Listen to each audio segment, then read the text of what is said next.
North Korea is at it again, launching another ballistic missile over Japan. The Pentagon says it was an intermediate-range missile that did not pose a threat to the United States or the territory of Guam. But the missile did fly farther than the first launch over Japan and prompted warning sirens as many people were just waking up. I translate it with my phone translator. It's a find shelter in a basement. North Korea just launched a missile. Kim Jong-un had threatened to retaliate after the latest round of sanctions passed by the UN Security Council on Monday. It's pretty aggressive, and it also comes after really striking comments from Pyongyang about wanting to bury Japan with nuclear weapons. The president was briefed here at the White House, and CBS News has learned U.S. intelligence had been expecting a launch Thursday or Friday. The president was also asked about North Korea aboard Air Force One prior to this latest provocation. We are working on different things. I can't tell you obviously what I'm working on, but believe me, the people of this country will be very, very safe.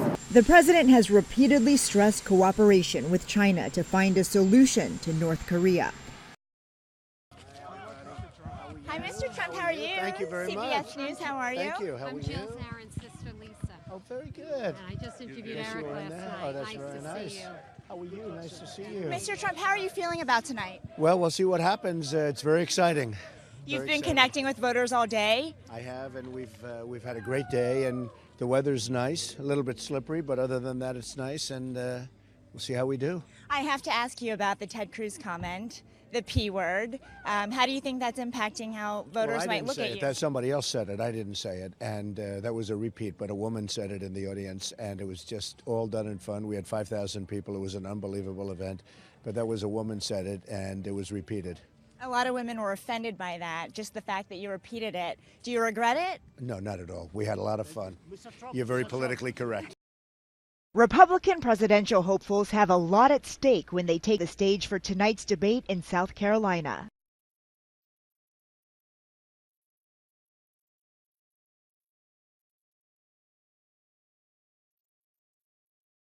Dr. Scott Buchanan is a political expert on voters in the Palmetto State. He says candidates should focus on one group tonight.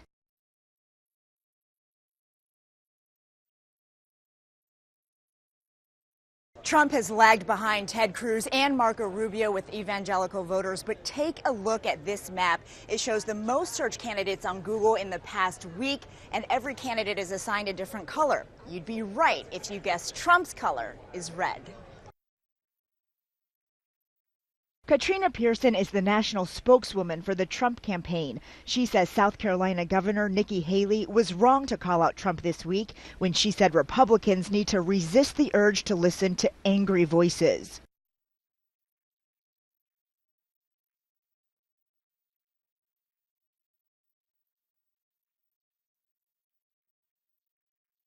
Tonight's debatecast is the smallest one yet, with Jeb Bush, Chris Christie, John Kasich, and Ben Carson trying to catch up to the frontrunners. Weijia Jiang, CBS News, North Charleston, South Carolina. Reaction to alleged comments made by President Trump were swift and strong from Democrats and Republicans.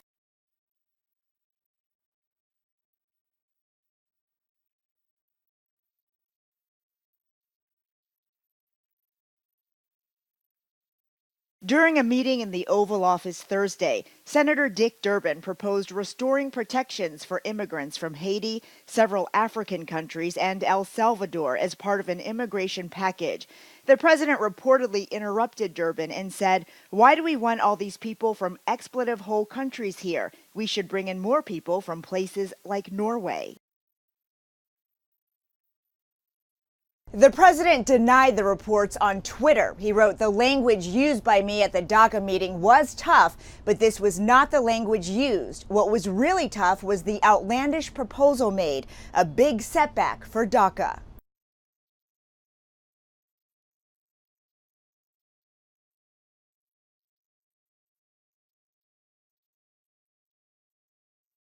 The Haitian government called the president's comments racist and summoned America's top diplomat in the country for a meeting with the Haitian president. Weijia Jiang, CBS News, the White House. President Trump headed to Camp David Friday afternoon to huddle with GOP leaders about their 2018 legislative agenda.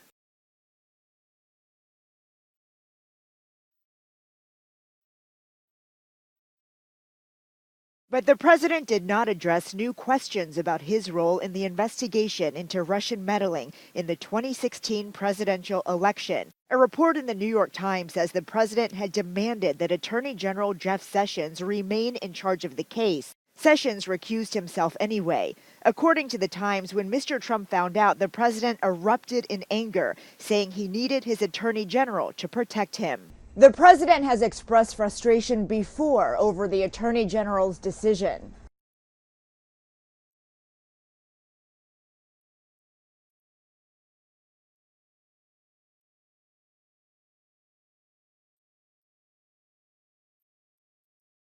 The report overlapped with the release of a new book, Fire and Fury, which includes unflattering details about President Trump and his administration. In one passage, the president's inner circle discussed on Air Force One how to respond to news that Donald Trump Jr. met with a Kremlin-connected lawyer during the campaign. The book claims they decided to say it was about Russian adoptions, which prompted campaign lawyer Mark Carallo to resign because he thought that conversation constituted obstruction of justice. The president's son later admitted he took the meeting because he had been told the Russians had dirt on Hillary Clinton. Weijia Jiang, CBS News, the White House.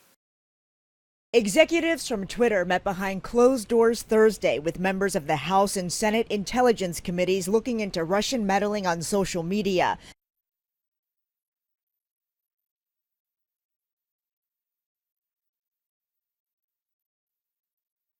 Congressional investigators say Russian internet trolls were able to purchase Facebook ads with the goal of dividing Americans using pictures and incendiary language.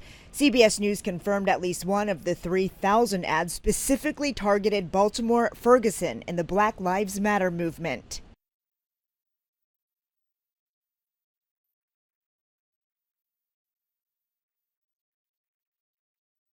Lawmakers say the trolls are still at it. Oklahoma Senator James Langford said while NFL players protested during the national anthem this weekend before the games, Russians were flooding social media with hashtag boycott the NFL and hashtag take a knee.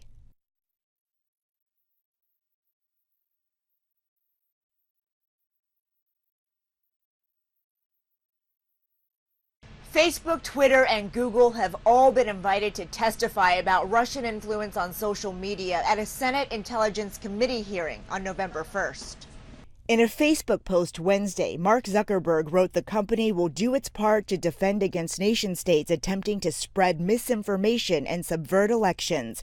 Weijia Jiang, CBS News, the White House.